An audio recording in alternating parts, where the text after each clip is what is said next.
تو ناظرین، آج ہم ستار اردو زبان کی کتاب کا یہ سبق نمبر 7 پڑھیں گے، جس میں برسات کے تعلق سے ایک نظم دی ہوئی ہے۔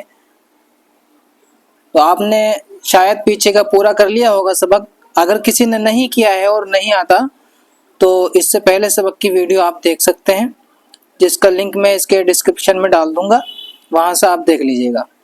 آئیے آج ہم اس نظم کو پڑھیں گے۔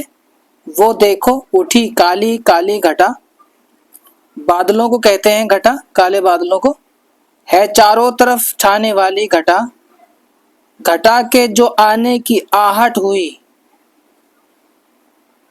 ہوا میں بھی ایک سنسناہٹ ہوئی، یعنی ہوا کے چلنے کی آواز۔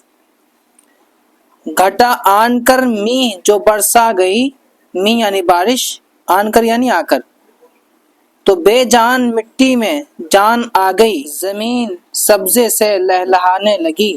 سبزے یعنی ہریالی، لہلہانا یعنی ہوا سے جھاڑیوں کا، پیڑوں کا ہلنا۔ کسانوں کی محنت ٹھکانے لگی۔ جڑی بوٹیاں پیڑ آئے نکل، عجب بیل پتے عجب پھول پھل۔ عجب یعنی حیرت انگیز، حیرت میں ڈالنے والی چیز۔ ہر ایک پیڑ کا ایک نیا ڈھنگ ہے، ہر ایک پھول کا ایک نیا رنگ ہے۔ ڈھنگ ہے یعنی انداز ہے۔ یہ 2 دن میں کیا ماجرا ہو گیا، کہ جنگل کا جنگل ہرا ہو گیا۔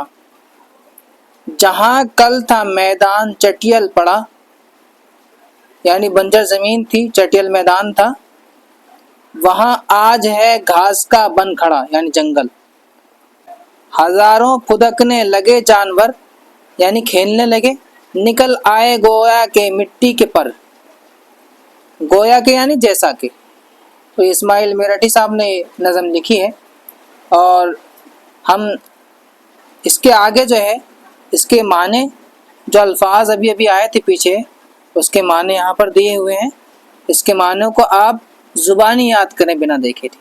میںہ یعنی بارش، لہلہانا یعنی ڈالیوں کا ہوا سے ہلنا، ماجرا یعنی واقعہ، قصہ، سنسناہٹ یعنی ہوا کے چلنے کی آواز، اور چٹیل یعنی بنجر زمین، بن یعنی جنگل، پر مانے پنکھ، گویا کے یعنی جیسا کہ، ٹھکانے لگنا، نتیجے تک پہنچنا، کامیاب ہونا۔